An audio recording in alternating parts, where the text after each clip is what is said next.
Hitesher Gef, and I am a mindfulness and meditation practitioner, author, as well as an inspirational speaker.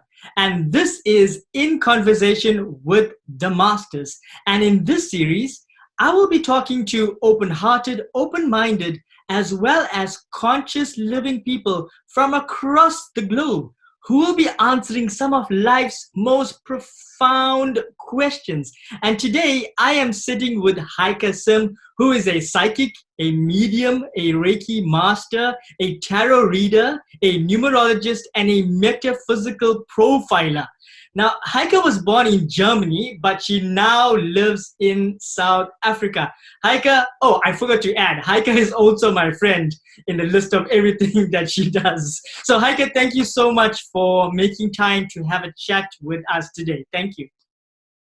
Only ever a pleasure connecting with you. It's always fun just sitting down and really talking to you about life and love and everything else. So today, I want to ask you some questions, and I'm hoping we're going to have a lot of fun and just enjoy this session. So the first question, Heike, is why can't psychics win the lotto? Well, firstly, it's not a proven fact that we can't. Maybe we just simply don't advertise it. And I actually get asked that a lot.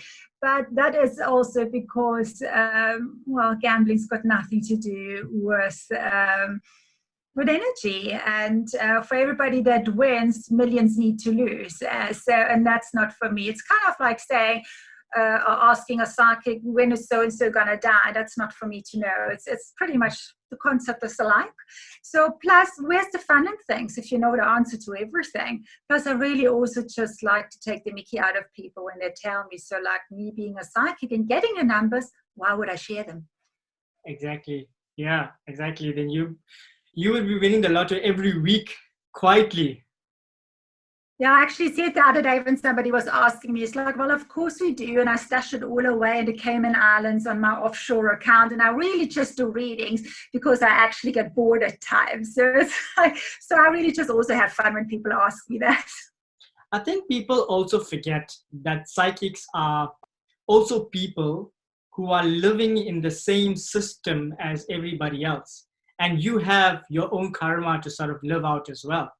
And I also think that, we don't have all the answers to life, and you're also moving along life with your own ups and downs, and you can't control everything in life. So you can't answer everybody's question, right?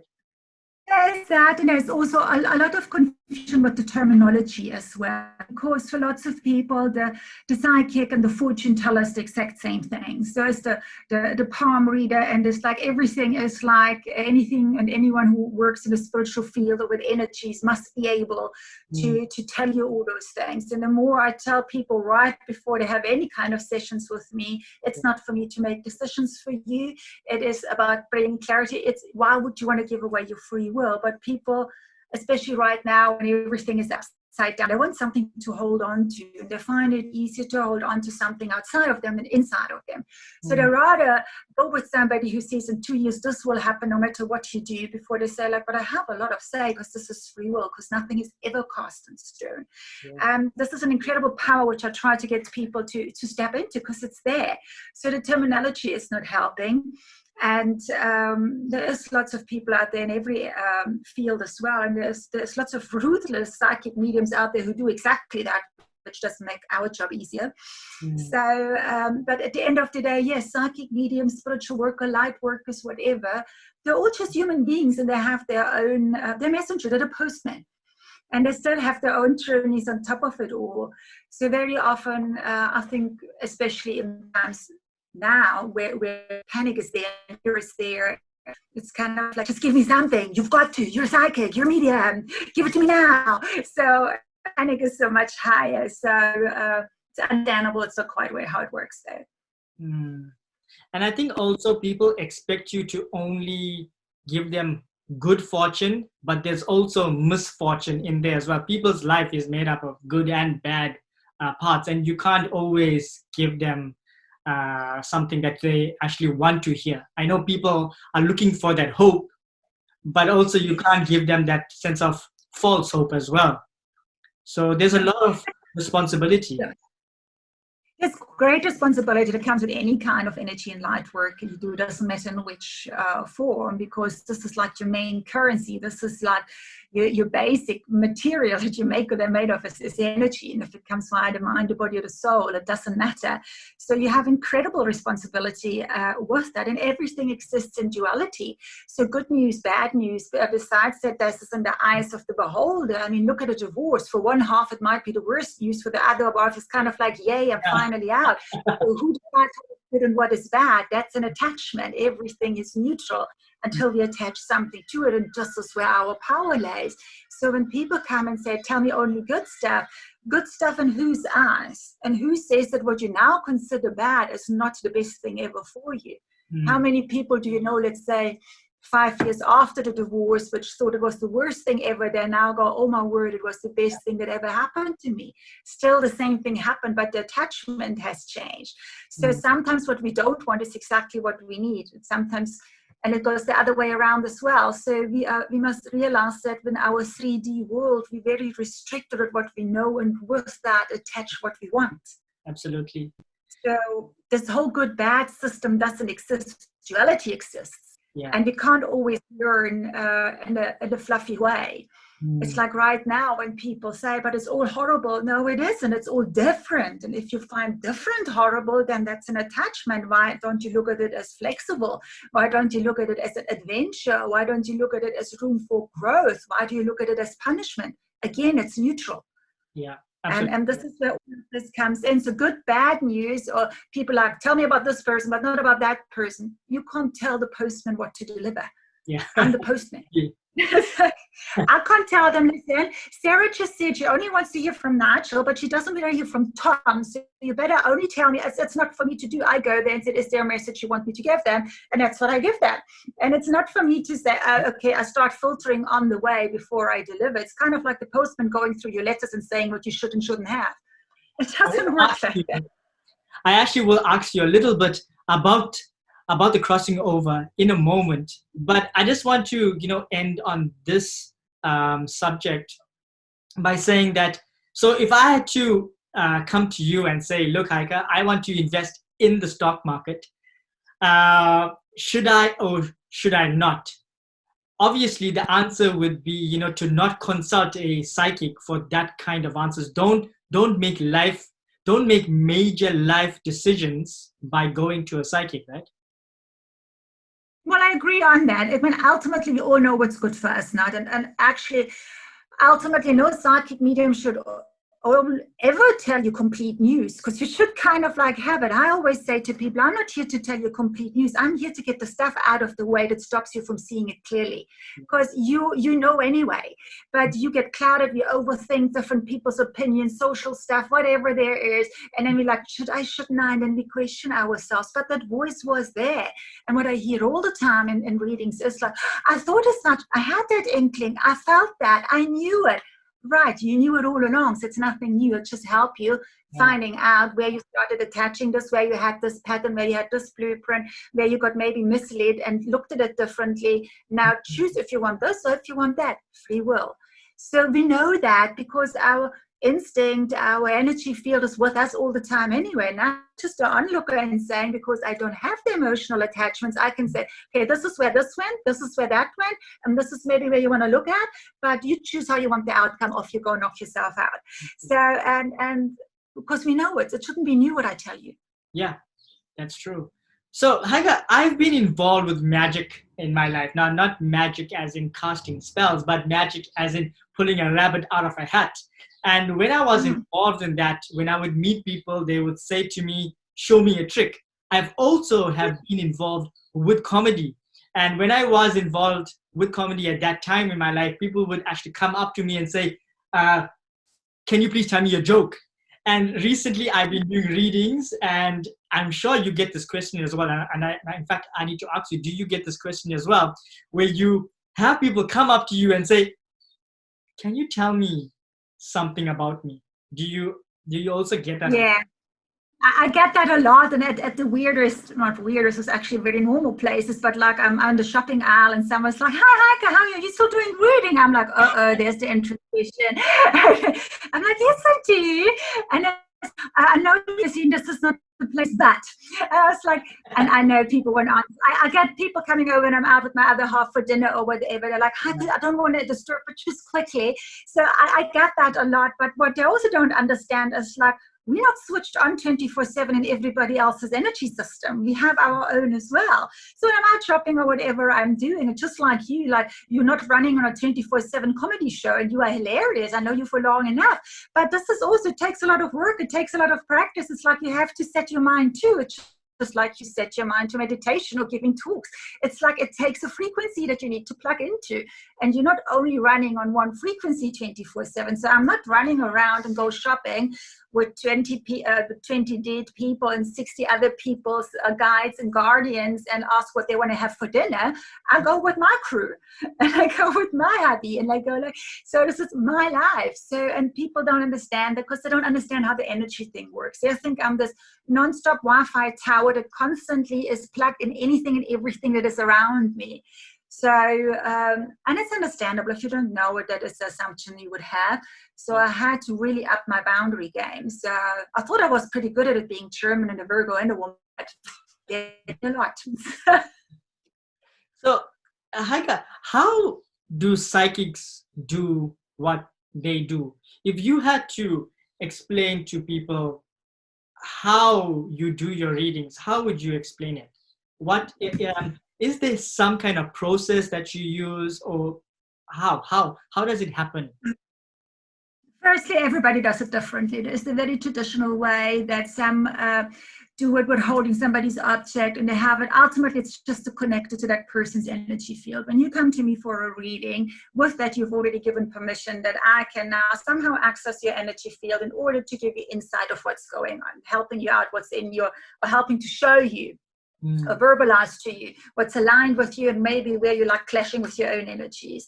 So I'll come in as like as the translator because you quite can't decipher your own setup, so to say. So with that, what happens, I use tarot cards as well, but they're really just connected. Sometimes I like change, I just turn one or two cards. Sometimes it's the whole deck. It depends how the energy flows. But ultimately, the psychic is nothing else but heightened senses. So there is no big hoo-ha. Actually, I always say to people that the less you use your brain, the better it works. Because we get the information via the senses. It's about clear hearing, clear feeling, clear knowing, and all of those are in the senses. The brain only comes in and like, oh, I've got that now. How do I tell him that he understands that? This is when the brain comes in. So the less we use the brain, the easier we can connect, and we all can, because everybody has mother's instinct and everybody believes in that. But if we give it a different name, then people say like, I can't do that. Yeah. But nobody questions mother's instinct as one of many. Yeah, it's the exact same thing when it comes to meditation. You just change the word a little bit and call it mindfulness, and suddenly everybody wants to find out what is this mindfulness. But mindfulness is a small part of meditation, you know, so it all depends. People like also psychological beings. Well, that's what it is, but it also depends on which environment we grew up in and what was attached to which wording. Like tell to people you need to go for therapy and they're like, there's nothing wrong with me. Tell them to like, maybe you would benefit from some life coaching. No problem at all. Yeah. It's like, so the terminology does matter because we have attached things for it, if it's good, if it's bad, if it's socially acceptable, if it isn't. I mean, 15, 20 years ago, if you would go out there and say, I'm a psychic medium, you kind of like just as well get ready to be shot at.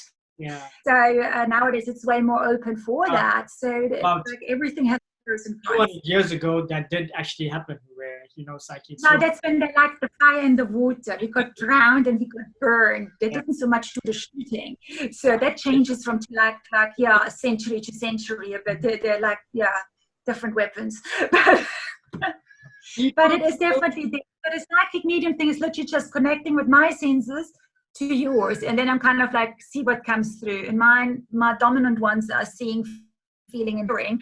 So it's just like stuff coming in my head and kind of like, it's not mine, it must be his. And I put it out and say, can you place it? I don't know 99% of people that come to me, nor do I know the lives, the history, and the other people in it. So it will make zero sense to me. So for me, it's just to deliver the messages. People fear what they don't understand, and that is the issue. I want to bring another perspective into what you are sharing, in that there is a branch in psychology called parapsychology, and where they are now studying things such as telepathy, being able to read people's minds. And also, if we look at quantum physics, it says that we are in one quantum soup, and there is no Heike and there is no Hitesh. We are all actually connected. So, from a scientific perspective, this is how you are able to do the readings, because you are me and I am actually you. So all you are doing is connecting to, you can say on one level, your energy, but at the same time, you can use the word consciousness. So you are connecting to my consciousness. And then one other part that I can bring into this is that when I am looking at a birth chart, I know that certain planets in certain houses mean a certain thing. In the same way, if a person comes in to see you, by simply looking at them, not only at an energetic level, by simply looking the way the eye moves, the way they actually sit, the way their hand is placed, by the way they're breathing, all of that is telling of things about a person.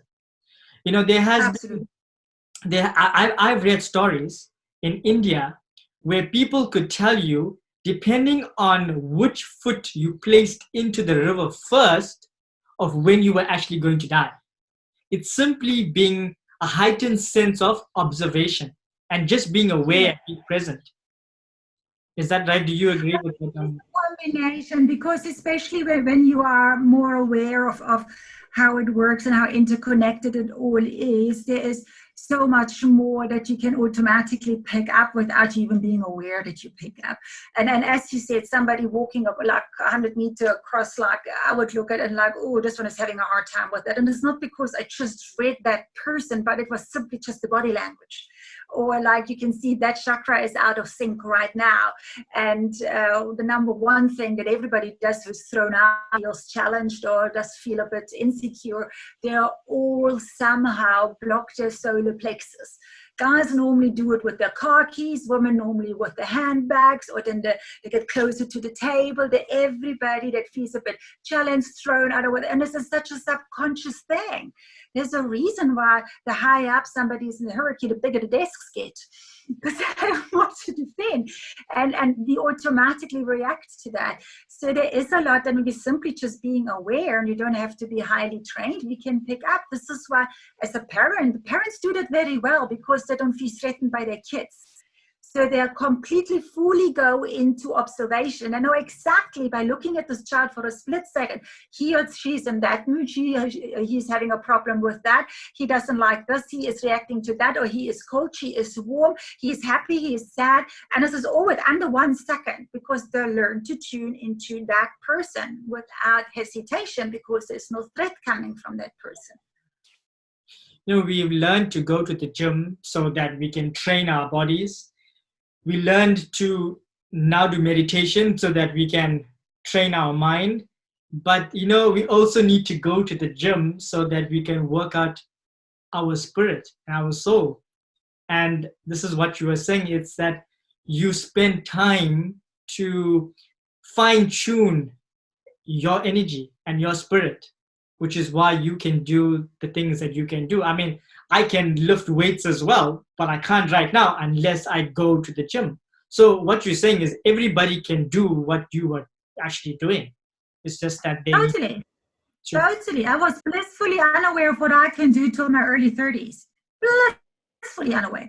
well, not necessarily blissfully, but I had no idea. And I was this person who would love to go to psychic fairs and like, oh, I wish I could do this one. That didn't even occur to me that I could do that or even try doing that, because in my mind, they're special people and they're born in a special way. Yeah. And they have to, I don't know, like be born with a veil over their head or have 5 gypsy grannies or something like that. You know, like all those stories that you hear, at least 5 black cats. I only got 1. So, but that wasn't it. It's like with anything. If you want to be a good Formula 1 driver, you spend an incredible amount of time in a Formula 1 car, in any car for that matter. And this is the same with this. If you want to be a good boxer, you spend a lot of time in the ring. So this is exactly what you pay attention to, is what you grow with anything. And it's no different. As long as you have any senses, which most of us have, then you can train them if you choose to. It's a choice like any other. So, this is a phone and everybody knows what this is, but I can send a message from this gadget thousands of miles across this planet, and the person will get it instantaneously. For me, that is crazy. That is the magic in there. That is being psychic there. Being able, just for you to do that, that is crazy. But we understand how this works, and soon enough, we are going to be in a space where we are able to understand how people are able to be psychic and how they can communicate, without using these devices. It's always been there, but the thing is, because of social kind of stuff that's happening, and it was always a bit more in the background in some cultures, and others it has always been celebrated. So, but in the more Western European kind of mindset, it was always something that needed to be suppressed because it was dangerous for those that wanted to be in control. But now with all the old rules not applying anymore and being on its head right now, people look to something of more substance. They look something they can relate to, something they can step into, something they want to get their own power back. And that's where this is coming from. And I mean, it has always been there. This is the oldest knowledge there has been. It's the knowledge of the universe. And if it comes via psychic mediums, if it comes via sangomas, if it comes via every nation and everywhere had it in one way or the other. Look at the Egyptians. I mean, from then they're very well reported in history with all of that, from gemstones to herbs to rituals to there's everything is there. So it has always been there, but the world is more open now because they realize that the modern stuff has its place, but its limitations. Do you ever switch off in your own life from knowing stuff about your own personal life? Because I'm just thinking, if you are sort of switched on and knowing about your life all the time, then maybe you may be taking away from living in the mystery and the wonder of now. So how do you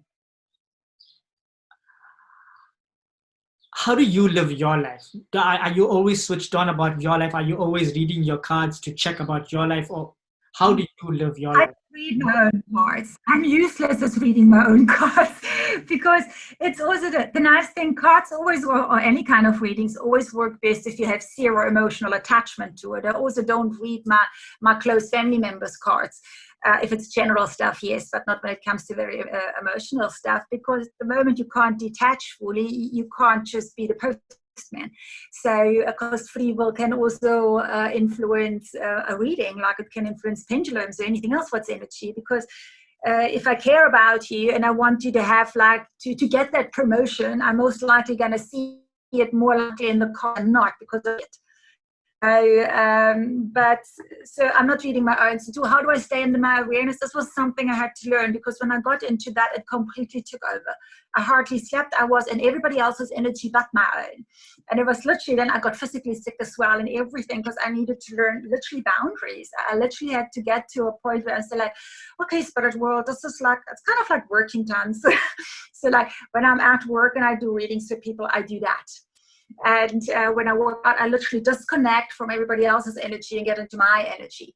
And this is really something I had and still have to be very strict about with myself, not with others. I can't blame others trying to plug into me. It's for me to do that. And especially now that there's so much chaos going on, people have the tendency to be drawn to somebody who they feel has the answers. Not that I have all the answers, but that's what I feel. So I need to be even more clear, because every light worker will have the tendency wanting to save the whole world, but it's not doable. So this is definitely something. Like, again, if you want to be a Formula One driver, as much as you want to be a lot in the car, you can't be in there 24/7. It doesn't make you a good Formula One driver either. Yeah.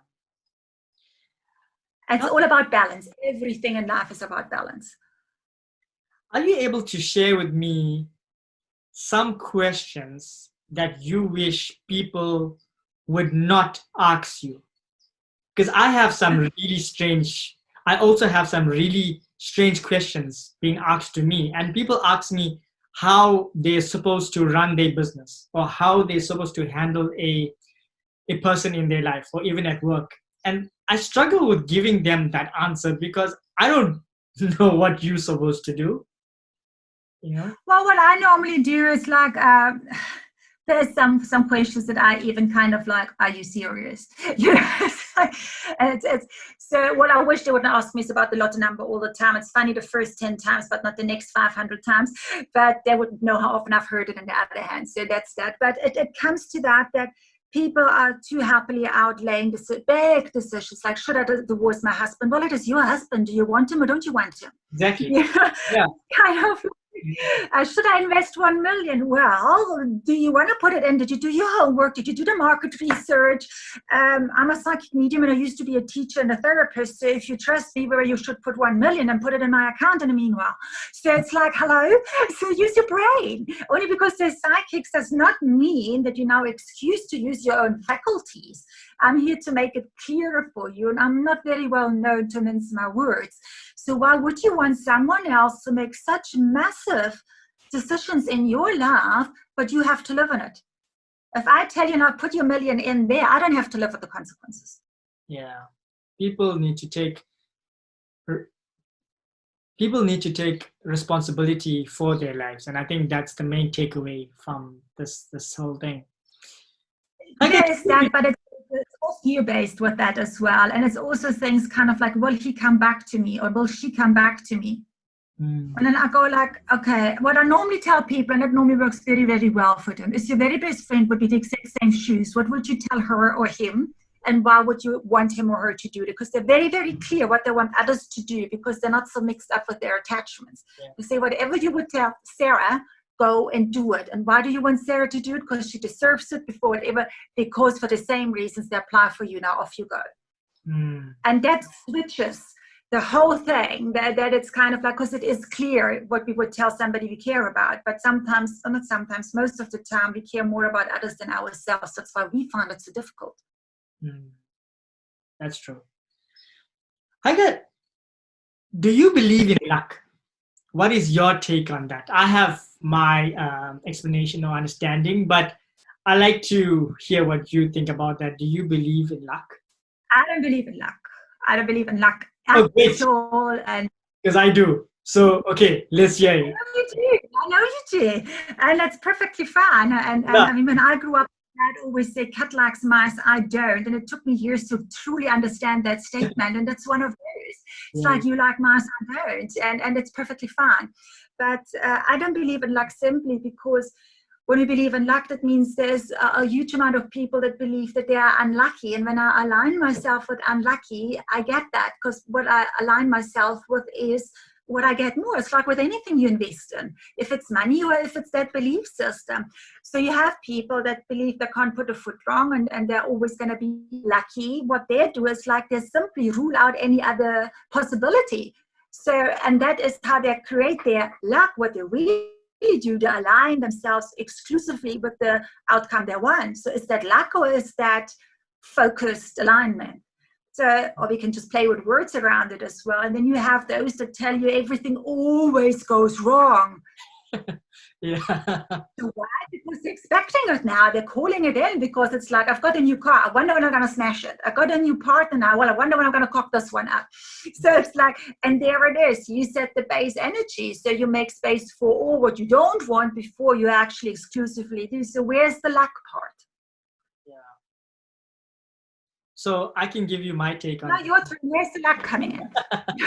So I think this is the first time that I have a master that I actually don't agree with, which is great. And I'm looking for masters I don't agree with so that we can, have this And do the conversation. practical. So, uh, the reason I actually believe in luck is because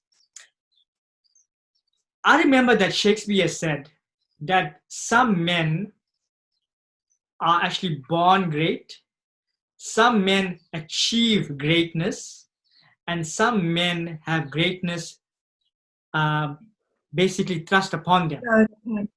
Yeah. So when it says men, I mean man, I know what you. human beings. So So which one is the lucky one?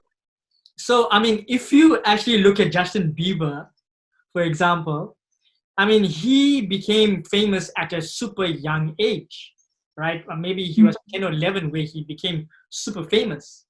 Now, if you look at an actor named Morgan Freeman, everybody knows who's Morgan Freeman. But if I ask you, can you tell me what Morgan Freeman looked like when he was 30?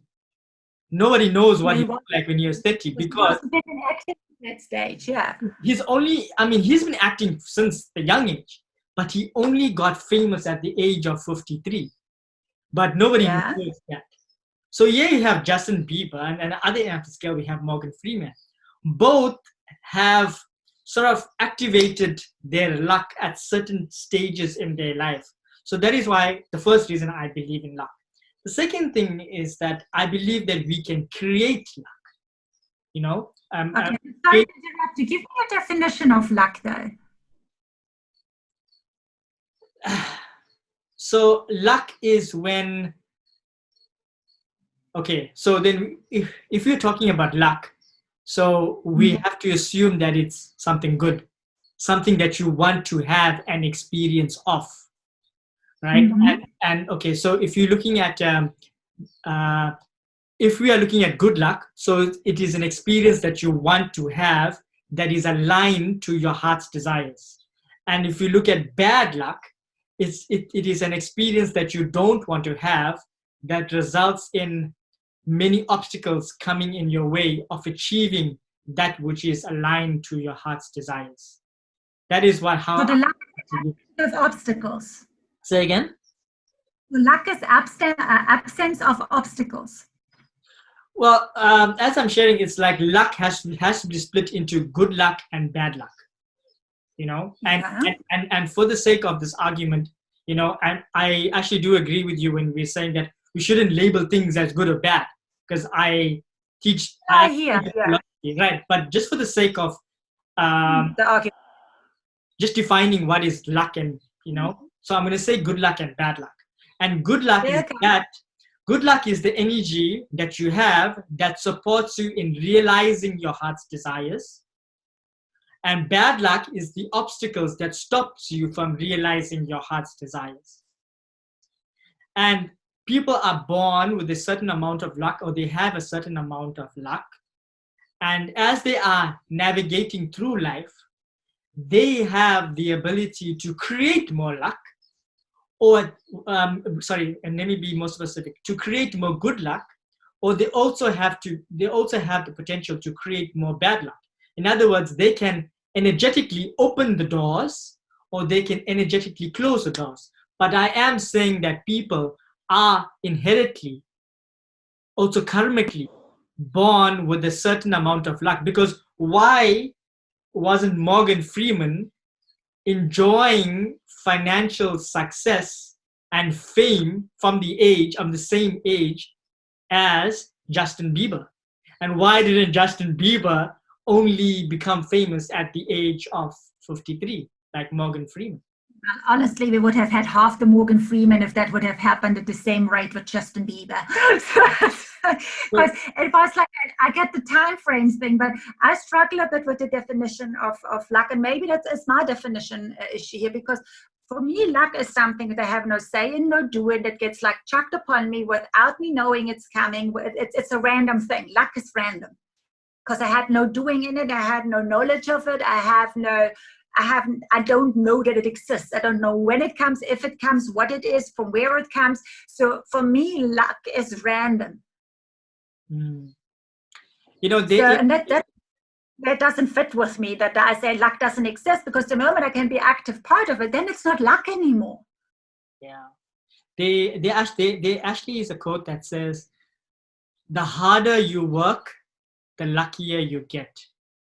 Which it's the same like saying, you know, if you are going, if you are actually going fishing, and if you are casting out a net, you know, the more you do it, the more luckier you would get in terms of the fish that you are going to catch.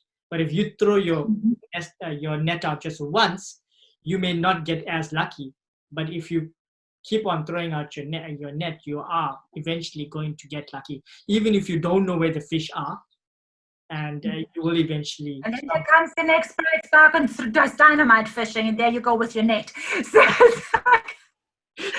I hear you, but I think maybe we also just on different definitions of luck then, because I feel the moment I have an active part, and the moment I can choose if I go fishing once or 10 times, it's not luck anymore.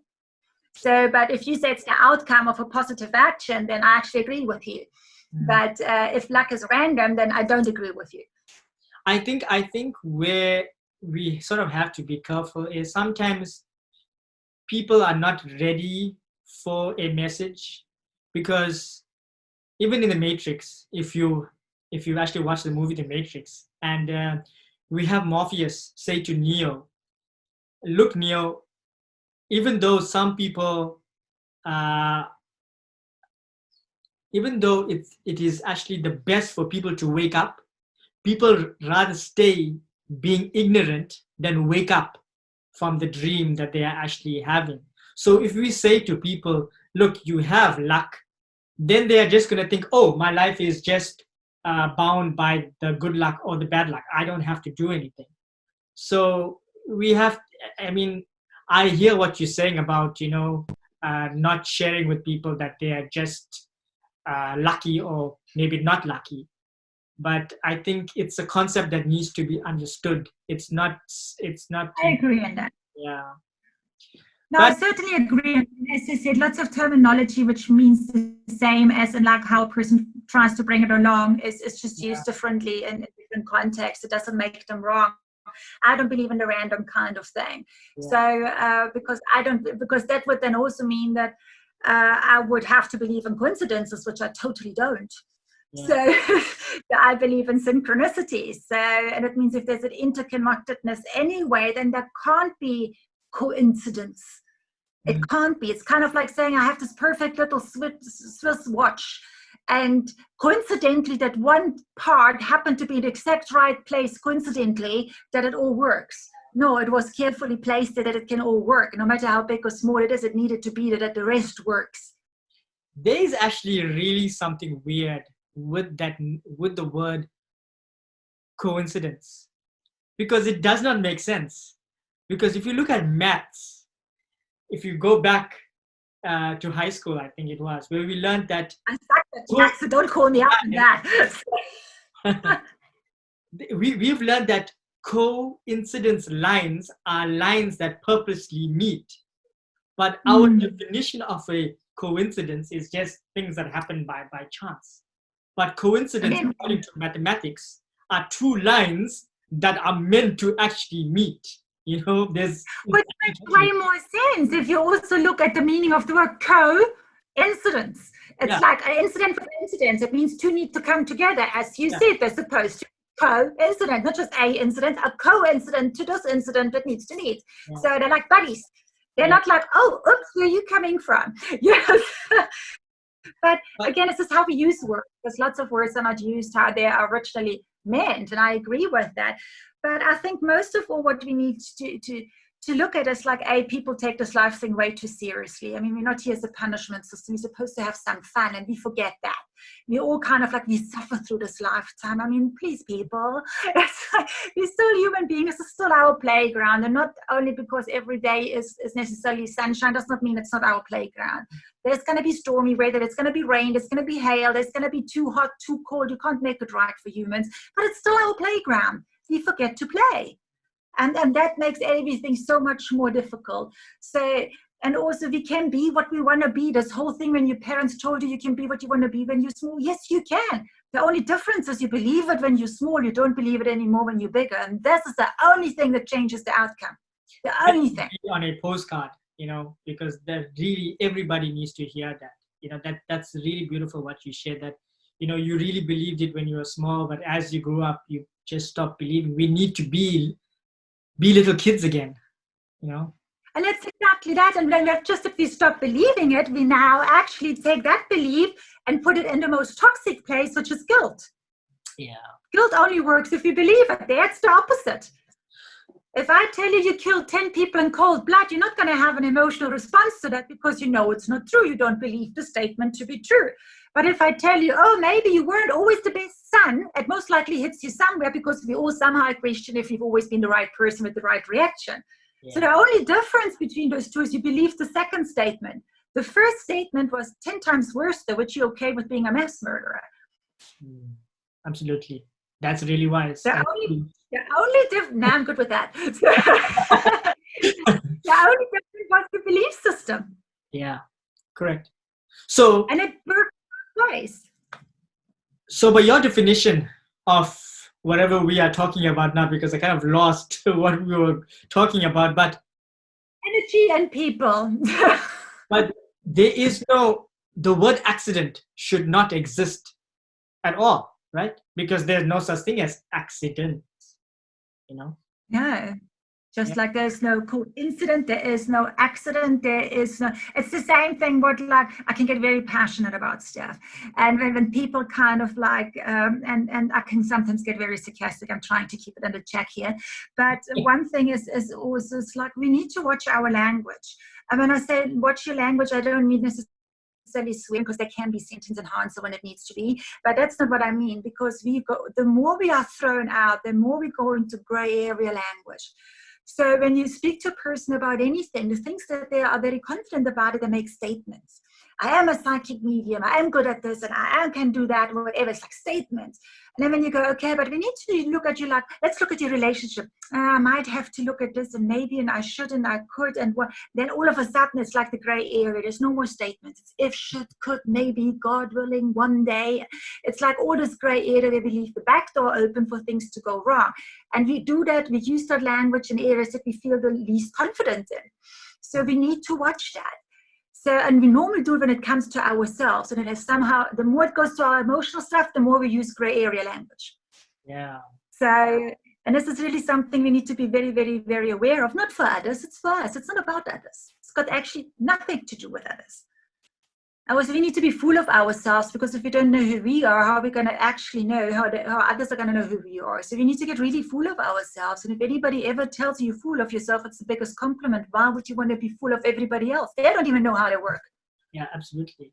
And people also need to realize that, when it comes to language is not just a way we express ourselves in the world, but language is a way in which we create our world. So we must be so important how we are speaking and what we are speaking, what we are saying to ourselves most especially. So Heike, especially to do dead people talk? And how? How? And most importantly, why? Why are dead people talking? Now, I know you said you're a psychic and a medium. I know that there's a difference. So what is a medium? And tell us, why do dead people talk? Okay, firstly, what is the difference between a psychic and a medium? A psychic is, as I earlier said, is somebody with heightened senses who can link into your energy field. Now, a medium is somebody who every medium is a psychic, but not every psychic is a medium. And what I mean with that is because a medium can connect to the frequencies where the souls are, let's put it that way. So this is where you become the postman, and you do advance your heightened senses. So why did I talk? Because we connected, and we're all in one soul family, and we're all there to help each other out, like you do it in a family. So you have your guides and you have your guardians, and there's granny coming through and saying, it's like, stop questioning yourself. And there's grandfather coming through, whoever it is. We need to know that as human beings, we need to have that reassurance from our tribe, and this is what this is. And if we are in a 3D body or not, we are not less of a tribe. Our true essence of being together is not in this 3D physical form. John Homewood calls it the need suit, and I love that because it's like it's a suit. We're going to wear so many suits in so many different lifetimes, and yes, look after it like you would look after a good suit. But it's not about the suit; it's about the content, and this is where we are connected. So why do they talk? Because they care, and we have soul contracts with each other, and they don't stop because I'm not wearing the suit anymore. They go way and beyond. This whole 3D and time and space does not exist on soul level. That's why we connect. It's kind of like when your aunt moves to Australia, she doesn't stop talking to you. Same thing here. You might not see her, but you're still connected to her. So why don't dead people give us the lotto numbers? They don't play lotto. They don't have lotto. They don't play with balls and they don't play the harp either. Yeah. So I just want to understand, when you are doing a crossing over, you obviously don't hear crystal clear words of what people are saying to you. What happens when you are actually getting those messages? Are you seeing things? Are you getting a feeling? It's a mixture of things. In my case, my three strongest senses are the seeing, feeling, and hearing. The hearing is, as you said, it's not like somebody has speakers next to you or speaks straight into you. It's like more an inner kind of hearing, but I hear it in their voices. So I can say there's a very, like, I don't know, high-pitched female, young-sounding voice saying that. So it's kind of like an inner listening than an outer. I know it sounds weird, but we've all done it in certain ways. It's like when your own inner voice goes on and kind of like check the oven, that kind of voice. It sounds different than an outer voice, but it's a very clear voice. Yeah. And the feeling is like, for example, when somebody passed from, for example, I've done a crossing over yesterday and a gentleman had passed in a car accident, and I got this like something like an impact on my chest area. So I don't feel it in the full force because otherwise I would fall off my chair, but I kind of like, okay, big pressure impact here, and I get like the neck was, because I just get like the flip of the neck like that, okay, like he broke his neck and that. So this is how I get the physical. My body is in a very, very small way replicating certain major impacts or reasons, or she had difficulties breathing, she had a machine on her face, and then I can hear like what is a very typical one, I can hear the machines that they're attached to in hospitals, for example, those kind of things, or they give me the smell sometimes as well of medical environment and all those kind of things. So with that together, they draw a picture. It's not like very often people think it's like me watching a movie and I just tell you what's in the movie. I get it via those which together makes a movie. So, and then sometimes for me, very random. And sometimes as I say it, I think, I hope this makes sense to people, because it's like, to me, it doesn't. It's like my first one ever when people ask me, Heike, how did you know that you could actually connect to past loved ones? And I said, well, again, I didn't know. And they expect like this huge story, like of heavens opening up and the beam of light coming down and say, Heike, you're the chosen one. And it wasn't that at all. It was the Cocoa Pop Monkey. And I wish I could tell the story, but it was the Cocoa Pop Monkey. So all I've done at that stage was I've Reiki sessions, and I had to do certain hours on Reiki because I've just done a Reiki course. And I've done Reiki on a lady that a friend of mine brought along, which I've never met before. And throughout the entire Reiki session, you don't speak during Reiki, I kept on having the Cocoa Pop Monkey in my head. And by the end of it, I knew the whole song of the Cocoa Pop Monkey thing. I'm like, this is crazy. So I spent the whole hour trying to figure how it fits into my life. We don't have little kids in the house. We don't eat it. I haven't seen it. So I really tried to fit it into my life, and it wouldn't. So I thought, okay, fine. If it's not mine, it got to be somebody's, because it's been an hour in my space. So when I was done with the session, I asked the lady, like, sounds weird or not, take it, don't take it. Does the Cocoa Pop Monkey mean anything to you? And this poor woman burst out crying. I thought, oh my God, what did I do now? Turned out she had a 3-year-old that had passed half a year before, and she was obsessed with the Cocoa Pop Monkey. And so it was her message. The Cocoa Pop Monkey was her message to say that the little one is around. Yeah. So, and I had no idea. That was like, oh gosh, I better look into this. And this is how I started investing more time in that and practicing the connecting more and all of that. But ultimately, I always say, if I can do it, everybody can do it. I was the furthest from it for over 30 years. It's what you dedicate yourself to, you can do. So, but it's also something that comes with very high responsibility, because it is extremely emotional for people. It's extremely personal, and you can't just tell them anything anyhow. So I sometimes get so mad when people come to me and says, oh, so-and-so psychic or whatever has told me that my child will pass when he is 12. And I'm like, whoa, stop it right there. Yes. And fear so powerful and stop so many other things. And it's not for us to know. So it's an incredible responsibility. But it's great, because normally crossing overs are a mixture of happy tears and connecting, and I miss you and I'm so glad to hear. It's like a little bit of everything. It's like a, yeah, as I said, a little bit of everything. I actually don't think that people, after they pass on, do communicate with human beings. But I do feel that you are able to tap into their consciousness. So I think that their soul moves on, and this is just the way I feel about it, the way that I understand it. It's like, you know, when you walk into anybody's home, and they may have made some kind of curry in the early parts of the morning, but then you walk into the home in the afternoon or in the evening, late in the evening, and you walk in there and you say, did you make some curry today? And then they say, yes, how did you know? It's because you can smell it, because you have a heightened sense of your smell. It's the same when you walk into a house and then you say, hey, did you paint your walls? And they know this, because even though you may have painted your wall like 5 days ago, they know it because they can smell that paint. And I believe that this is what you are actually doing, that you are tapping in to this person's consciousness. That's the way that I feel that it operates, that even when a person passes over, say for example somebody I love actually passes over, I believe that a part of their consciousness still lingers on to my energy. So when they come to you, you are able to sort of read off them.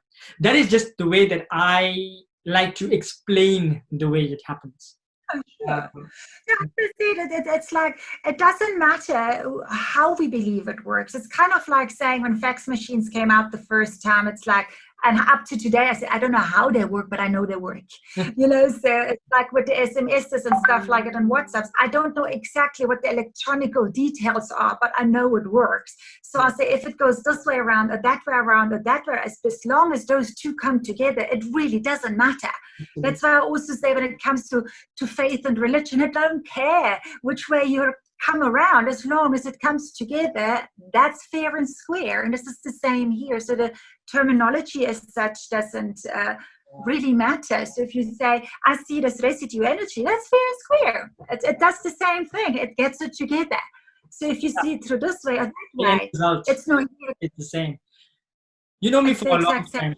So, I mean, my whole thing has always been, or my journey has always been, can I prove what is spiritual to be science as well?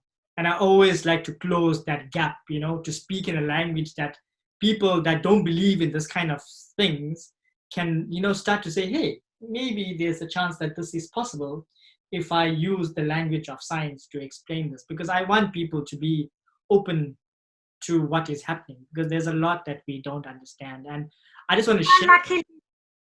Yeah, no, absolutely. And I always say, you know, when some people come to me for the first time, and especially males are a bit more skeptical, which is fine. I love skeptical people, because I wouldn't expect them to switch off the brains because they come to me. Like, we want the brain in the other stuff. We know the brain works. We want to just like match the rest to it. And luckily, there is a lot has happened already that science has caught up.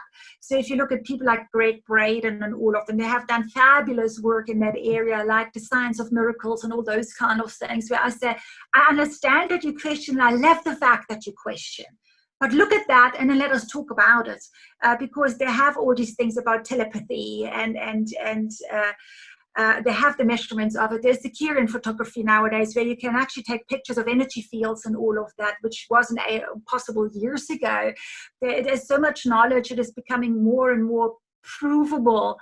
But that wasn't because you couldn't prove it before. It was simply we didn't have the technology that was far enough that it could do that. Yeah. So, but there's so much more happening there. So, and there's also, when they said, what is proof? I said, lots of it can be proven, not everything, but it's the same thing. And I say to people, do you love your wife or your husband? Yes. How do you prove that? How can you give me a scientific proof that that is fact? Yeah. And they can't. But yet you proclaim it and you insist and defend it. You fight for it, you die for it, you do everything for it. But you can't give me one scientific proof that this is fact.